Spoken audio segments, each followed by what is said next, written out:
A gente está recebendo hoje a psicóloga Aline Rodrigues, ela que preside o Conselho Municipal da Criança e do Adolescente aqui do município de Itapajé. Esse órgão que é responsável exatamente pelo o processo, né, de eleição para o Conselho Tutelar, eleição que vai acontecer agora, dia 1º de outubro.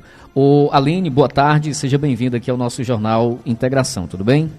Boa tarde, Clésia, e a todos os ouvintes do Jornal Integração. Aline, primeiro, só para a gente situar aqui os nossos ouvintes, quais são as reais atribuições do Conselho Municipal da Criança e do Adolescente? Pronto, o Conselho Municipal, o CMDCA, ele é responsável por toda, na questão da eleição do Conselho Tutelar, de acordo com o ECA, é o órgão que é responsável pela organização de todo o pleito, certo? Okay. E o Ministério Público, ele é o responsável por fiscalizar o andamento desse processo. Então, é instituído por lei, né, o ECA, Estatuto da Criança e Adolescente, que o CMDCA que organiza todo esse processo. Ok. Como é que está sendo aí esse período? A gente percebeu que lá no início, né, após a publicação dos editais e tal, alguns imprevistos foram acontecendo, mas após esse período e entrando esse processo de campanha, como é que está sendo aí esse andamento dessa campanha para o Conselho Tutelar? Tem tido algum tipo de situação, vamos dizer assim, indesejada ou está dentro da normalidade? Está bem dentro, assim, da normalidade, e eu fico, assim, bem feliz por isso, né, porque no início, realmente, a gente teve muitas questões, muitas situações, mas agora está tranquilo, até o momento não tivemos nenhuma denúncia, os candidatos, eles realmente estão cumprindo as regras, o estabelecido no edital, as recomendações, as orientações, então está tudo correndo tranquilamente, conforme, assim, tranquilo, muita coisa para fazer, né? Mas em relação é intensa, mas em relação a questões de processo, né, a questão de condutas vedadas e tal, eles estão obedecendo, está sendo tranquilo em relação a isso. Ok. Você imaginava que fosse ter, pegando exatamente esse gancho dos imprevistos ou das dores de cabeça, que fosse ter um processo tão cheio de contratempos? Assim, não imaginava, de um certo modo, porque assim, eu já participei no ano de 2019, eu trabalhei lá em Irauçuba e eu acompanhei, também era secretária executiva do Conselho, e lá foi bem tranquilo, mas também é um município bem menor que Itapajé, né? Então, de uma certa forma, a gente imagina, é uma proporção maior, então tudo é maior, só que eu não esperava ter tantas questões, né? Então, nesse sentido, não esperava, mas foi resolvida essas questões. Ok. 7 candidatos é um número que surpreendeu a vocês que estão à frente dessa organização? Sim, na verdade, não só aqui no município de Itapajé, mas todos os municípios do Ceará. Vou falar Ceará, não sei a realidade dos outros estados, mas aqui no Ceará é algo que está acontecendo em todos os municípios. Nos outros anos, o número de inscrições eram, assim, bem numerosa, né? Um número bem desejável. Porém, esse ano, no nosso município, foram só 15 candidatos inscritos, porém só 7, né? Tem município que não tiveram o mínimo, né? Para ser conselheiro tutelar, que é 5. 5 vagas, então, né? Exato. Então, teve município que não conseguiu preencher isso. Então, foi algo que pegou o Estado de surpresa. Okay. De fato. Vocês, logicamente, devem ter algum tipo de grupo a nível de Estado e manter esse tipo de contato. Sim. Vocês chegam a conversar alguma coisa nesse sentido pela a baixa procura, não ter tido o interesse de mais pessoas, da população, no tocante exatamente a estar nessa disputa, Aline? Sim, a gente tem um grupo do SEDCA, o SEDCA, ele criou um grupo com todos os CMDCAs do estado, então a gente tem assim, mais de 180 e poucos municípios presentes nesse grupo. E a gente sempre se comunica, eles sempre compartilham essas dores, né, as dificuldades que estão tendo no município. O SEDCA puxou uma lista dos municípios para que cada município indicasse quantas pessoas vão concorrer. Então, os números são assim, bem abaixo do desejável mesmo. Tem assim alguma razão específica ou vocês não conseguiram fazer esse diagnóstico? Assim, a gente imagina que seja por conta das novas regras, né? A prova eu vejo que ela assustou muitas pessoas. que algumas pessoas não concordam, eu acho necessária. Porque, assim, você vai trabalhar numa função, você tem que saber minimamente o que é essa função, o que é que você vai fazer lá. E o ECA, o Estatuto da Criança e do Adolescente, é o que vai dizer o que é que o conselheiro tutelar deve fazer, como é que ele deve... o que é que vai ser a sua função. Então, o que é que a gente exigiu nessa prova? O ECA, né, que ele tivesse um conhecimento mínimo, a prova era uma prova básica, né? Não era uma prova de concurso, era uma prova simples, e português, informática. Por quê? Porque o conselheiro tutelar ele vai ter que operacionalizar o CIPIA, né? Então, inclusive o selo Unicef, ele é uma das exigências, né, que ele é a implantação do CIPIA. Então, todos os municípios, os conselheiros tutelares vão ter que saber operacionalizar. Então, eles têm que saber o mínimo de informática, né? Então, eu acredito que seja por conta dessa questão da prova, que assustou alguns candidatos, né? Também, eu imagino que a questão da remuneração, que... Também não é atrativa, não né? é tão atrativa. E não só aqui em Tapajé, mas isso é algo compartilhado em todos os municípios do estado. Né? Fazendo um comparativo da remuneração com a responsabilidade, é uma disparidade muito grande, né? Talvez isso assim tenha feito muitas pessoas acharem que talvez não vale a pena, né? Não sei. A gente supõe que seja essas as questões, mas a gente não tem como saber assim, de fato o que seja. Ok. 12 horas e 44 minutos, a gente está conversando com a Aline Rodrigues, presidente, né, do Conselho Municipal da Criança e do Adolescente, órgão responsável exatamente por esse processo de eleição do Conselho Tutelar aqui no município de Itapajé. Você falou do Ministério Público e eu sei que tem também uma parceria exatamente com a Justiça Eleitoral, não é, Aline? Sim. Como é que funciona essa logística para o dia da eleição? Pronto, a Justiça Eleitoral, eles entram no TRE apenas com empréstimo de urna. Então, o empréstimo de urnas e o treinamento de mesários, que o cartório eleitoral ele passa, que inclusive hoje a gente encerrou, nós tivemos 3 dias de treinamento de mesário, tivemos 5 turmas, né? Aconteceu na Escola Monsenhor Catão, no auditório, e hoje pela manhã a gente encerrou a última turma. E o cartório eleitoral, que passou a parte teórica, né, prática, na verdade, que dizendo a questão do manuseio com a urna. Okay. E o conselho passou a parte teórica, que seria dizendo como é que vai ser no dia em si da eleição. Então, a parte do TRE da Justiça Eleitoral é essa questão do empréstimo de urna. Então, nós tivemos um cronograma todo estabelecido pelo TRE de treinamentos para os conselhos, de entrega de documentação, então os locais de votação, os nomes de mesários, a questão até dos motoristas, o TRE a gente já enviou para eles com muita antecedência. Então, a questão do empréstimo de urnas, de pegar urnas de sessões, tudo isso é obedecendo um calendário estabelecido pelo TRE. Ok. Então, quem trabalha no dia de votação é escolhido ou indicado exatamente pelo Conselho, é isso? Isso. Não é funcionário da Justiça Eleitoral? Não é. Então, a Justiça Eleitoral, e isso é uma das nossas dificuldades, sabe? Que na eleição oficial, a Justiça Eleitoral ela tem prerrogativa para chamar, né, convocar os seus mesários oficiais. Porém, o Conselho não tem. Não tem essa prerrogativa. Alguns meio que sem vontade, mas vão. Sim. E aí a gente teve que contar com a parceria das outras secretarias, né? A gente contou com a parceria da Secretaria de Educação para indicar funcionários, certo? Indicar professores. Então, os mesários vão ser os professores, os cuidadores que trabalham na escola. Nas estaduais, a gente completou as sessões, colocou funcionários da assistência social, né? Porque são uma escola do Estado, né? É uma questão mais burocrática. E a parceria com a Secretaria de Educação vai ser nesse sentido, com a nomeação de pessoal para trabalhar no dia.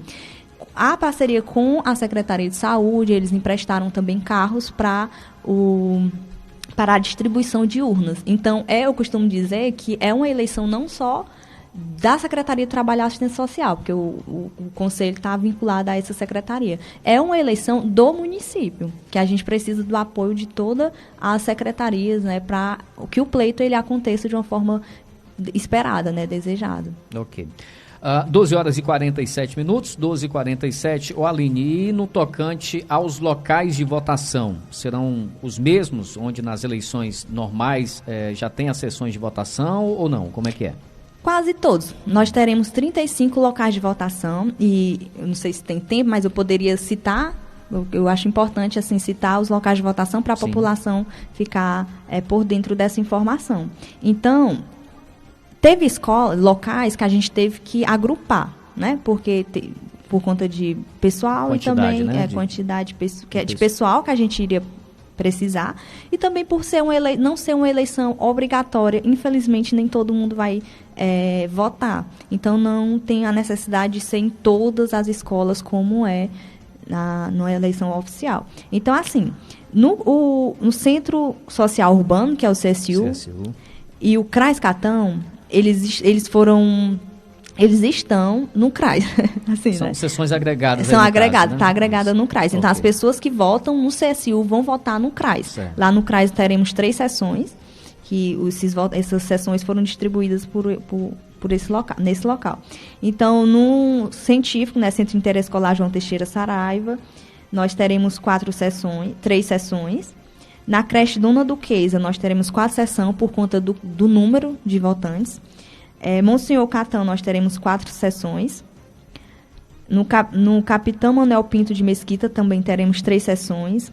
Na escola Antônio Pinto de Oliveira, e foi até uma alteração, Clésio, queria chamar a atenção, que a gente divulgou esses locais de votação. E, a princípio, estava a creche de Capitão Manuel Pinto, porque a gente pensou, né, como eu não sou da educação, eu pensei que essa escola fosse no Camará, porque na lista do TRE tem o endereço Camará.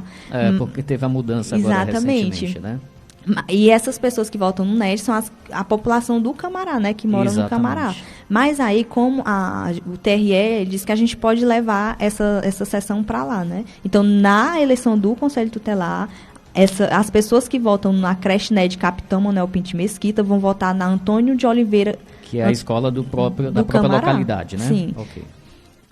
Na escola São Joaquim também vai ter Bom Jesus, na localidade Bom Jesus. Estefânia Matos, Prefeito Luiz Forte, creche NED Sonho Infantil, que é no conjunto, no açude, né? Prefeito Roque Silva Mota, SEI Pré-Escola Nosso Mundo, Capitão Prudêncio Pereira Passos, creche Som de Criança, João Martins Teixeira, Henrique Davi, Escola Municipal Francisco Lopes Rodrigues, Padre Manuel Lima, creche NED Criança Esperança, Escola Francisco de Matos, Escola Deusimar Lira Bastos, que é na Maritacaca, aqui a Francisco de Matos é no sítio São Pedro, a Escola José, não sei se é Ferreira Lima, que é na Chapada. Vai ter também na Escola Cândido Pinto, na Baixa Grande, Antônio Barbosa Jardim, Pedro Barbosa Silva, 3 Olhos d'Água, José Barbosa de Oliveira, Oiticica, Antônio Veiro de Mesquita, São Miguel de Baixo, Manuel Saraiva Vieira, vai ser no Mulugu. Então, a escola, as pessoas que votam no Salgado, eles vão votar no Mulugu. Certo? Okay. Na Angélica Vieira, Iratinga, Escola Comunitária São José, Bombas, e aí as pessoas que votam lá na Escola Walter Cavalcante, que é a escola que tem ali próximo, depois de Bombas. Pronto, ela... Aí tem a outra, que é Olho d'Água. Pedra d'Água. Pronto, a pessoa que vota na escola de Pedra d'Água, ela vai votar lá na escola, Bombas. Nas Bombas. Viu? Que é a comunitária São José, né? Exato. Benedito Soares Guimarães, que é no Aguaí, Júlio Pinheiro Bastos, Santa Cruz, Josefa Forte Silva, Serrote do Meio, Zeca Paraíba, Pitombeiras e Joaquim Raimundo Xavier, São Tomé. Então, a gente procurou colocar em todas as localidades, praticamente em todas as localidades nós teremos sessões, justamente para facilitar, para que os eleitores, né, a população, ele tenha uma facilidade de acesso e votar, né? Não é obrigatório, mas a gente quer contar com o seu voto. Muito bem. Eu tenho aqui só uma pergunta, Aline. O seu Gilmar Sampaio está na sintonia com a gente, acompanhando aqui o nosso Jornal Integração. E ele pergunta aqui o seguinte: o eleitor pode ir utilizando crachá ou adesivo ou qualquer tipo de identificação do seu candidato no ato de votar? Pronto, a manifestação silenciosa, ela é permitida. Permitido, certo? né? O que não é permitido é o agrupamento, certo? Então, se juntar aqui um monte de gente do candidato X, não pode. Mas a silenciosa, com santinho, com adesivo, isso é permitido. Ok. Tem uma outra situação que eu estava vendo também, que em alguns municípios até o Ministério Público chegou a intervir, que é no tocante a transporte de eleitor. Aqui em Itapajé, o Poder Público vai estar disponibilizando ou não, Aline? Pronto, eu vi, assim, há alguns dias já essa movimentação no grupo do SEDC do Estado, as pessoas falando que receberam recomendações do Ministério Público recomendando ao município a disponibilidade, né, a disponibilização desses transportes. Eu ainda não tomei conhecimento, então acredito que nós não recebemos ainda. Caso seja, né, caso a gente receba essa recomendação, a gente vai estar divulgando. Ok. E quem é que pode votar nessa eleição, Aline? Pronto, maiores de 16 anos, que estão em dias, né, com as suas obrigações eleitorais, que foram regularizadas até o dia 2 de junho. Certo. Então, essas pessoas, elas poderão votar. Pronto, muito bem. Quem não está em dias, então, com a Justiça Eleitoral, embora seja aí uma eleição totalmente independente da Justiça Eleitoral, não vai poder votar, não. Isso? Porque, assim, quem faz toda essa organização de caderno de eleitores, tudo isso, é o TRE. Certo? A sistemática é a mesma, né? É o TRE. Então, eles só não disponibilizam o pessoal que trabalha, né? Os mesários deles. Mas a questão do empréstimo de urna e a organização com relação ao caderno de eleitores é o TRE. Ok. Você tem, assim, uma estimativa de, após o encerramento da votação, às 17 horas, em quanto tempo vocês vão ter os dados e já conseguir exatamente ter a informação dos eleitos, os 5?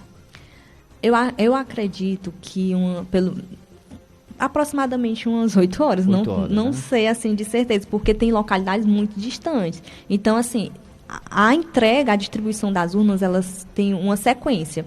Então, a sequência 1, ela vai aqui do CRAS, passa É uma rota, uma né? rota. E ela termina no Bom Jesus. Então, na volta, ele vai no Bom Jesus e vem pegando as urnas até chegar a gente com os resultados de cada sessão. Então, vai depender muito dessa questão, desse translado. Ok.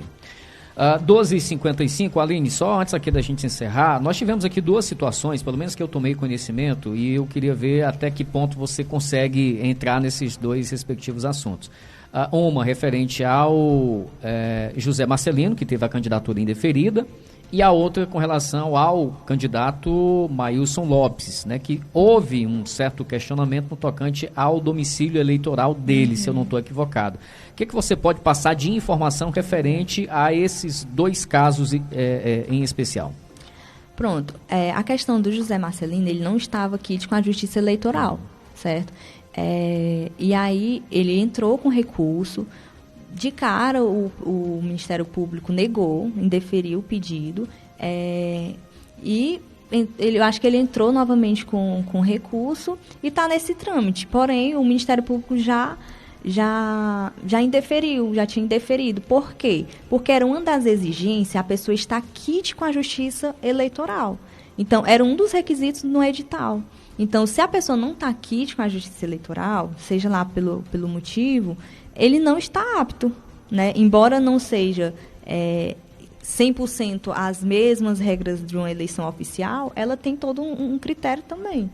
Com relação ao José Marcelino, o Maílson, no edital ele não obriga, ele não exige a pessoa ter um domicílio eleitoral no município. Ele exige a pessoa residir no município.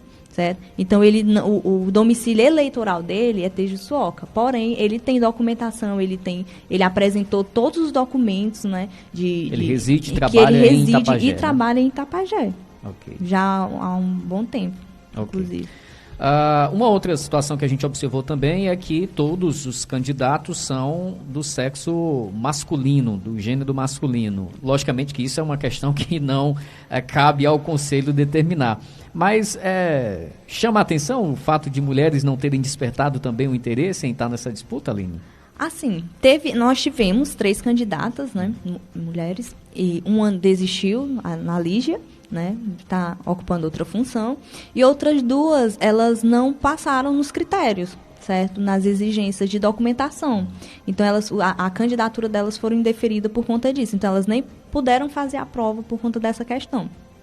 E eu, inclusive, vejo, né, nos comentários das publicações no CMDCA, as pessoas dizem, não tem nenhuma mulher nessa lista. Mas, assim, é uma escolha do cidadão. Qualquer pessoa que correspondesse aos critérios poderia se candidatar. Então, inclusive mulheres. E, assim, eu lamento, né, porque é importante. Verdade. A gente não pode negar que a visão de mulheres e homens é diferente, né, o manejo e tal. E até para lidar também com essas questões de mulheres, de meninas, né. Então, é lamentável não ter, né? 12h58, Aline, eu queria, antes aqui da gente finalizar, de deixar à vontade para alguma outra informação ou orientação que você queira repassar referente a esse pleito, né? Com relação a condutas vedadas, não vou entrar nesse mérito aqui, porque a gente já está quase que finalizando o período de campanha. A eleição acontece já no dia 1º de outubro, mas fique à vontade para alguma outra informação ou orientação que você queira estar repassando referente a essa eleição. Pronto, eu só quero chamar a atenção da população sobre a importância de você ir votar, né? Às vezes, Clés, a gente tem um hábito, as pessoas têm um hábito de reclamar dos seus representantes, né? Ou, às vezes, tem um hábito de reclamar de algo que está insatisfeito. Porém, o que nós estamos fazendo para mudar? Né? Se você tem uma questão e está nas suas mãos decidir e você não faz, ou você dá para o outro, deixa para o outro para fazer aquilo que você poderia fazer, entrega somente para o outro, as coisas elas podem não sair como você deseja, né? Então, assim, às vezes a pessoa diz, mas não faz nada. Aqui acontece casos de violação contra criança e ninguém faz nada. Nós temos, agora dia 1º de outubro, nós temos essa oportunidade de escolher pessoas que representem, que representem a sociedade na busca da garantia dos direitos de criança e adolescente. Então, nós temos essa oportunidade de fazer isso, de fazer essa escolha, de colocar ali pessoas responsáveis, pessoas que você vê que têm um conhecimento do trabalho, que têm um conhecimento do que seja o Estatuto da Criança e do Adolescente, que vai ali garantir direitos de crianças e de adolescentes. Então, nós temos essa oportunidade em mãos. Não adianta a gente ficar assim, não, eu quero que as coisas se resolvam e eu fico na minha casa, né? Deixo que as coisas se resolvam por si só. E não acontece assim. Então, eu quero chamar a atenção da população sobre a importância de você ir. Não é obrigatório, mas é de uma responsabilidade social, sabe? De você ter consciência que o Conselho Tutelar é um órgão importante na nossa sociedade. Eles que vão nos representar ali na busca de garantia dos direitos de criança e adolescente. Eles que vão estar buscando que o Estatuto da Criança e do Adolescente ele seja cumprido. Então, saia da sua casa. A gente procurou, né, o Conselho, nós procuramos colocar sessões em praticamente todos os locais oficiais para facilitar, né? As pessoas elas tivessem acesso, né, a esse local sem muita dificuldade. Por exemplo, escolas com um grande número de votantes, a gente procurou botar 4 urnas, então não vai ter uma fila grande para você votar, não vai ter muito trabalho, né? Então ir buscar, cumprir, né, esse dever social, esse dever cívico e importante, né, para a nossa sociedade, importante para a garantia dos direitos de crianças e adolescentes, importante para a rede de garantia de direitos de crianças e adolescentes. Certo? Então, só chamar a atenção da população para isso, no dia 1º de outubro, escolher com antecedência, né? Escolher o seu candidato e no dia 1º de outubro ir ali procurar o seu local de votação e efetuar o seu voto. 1h e mais 2 minutos. Sou Aline, obrigado pela participação, pelas informações.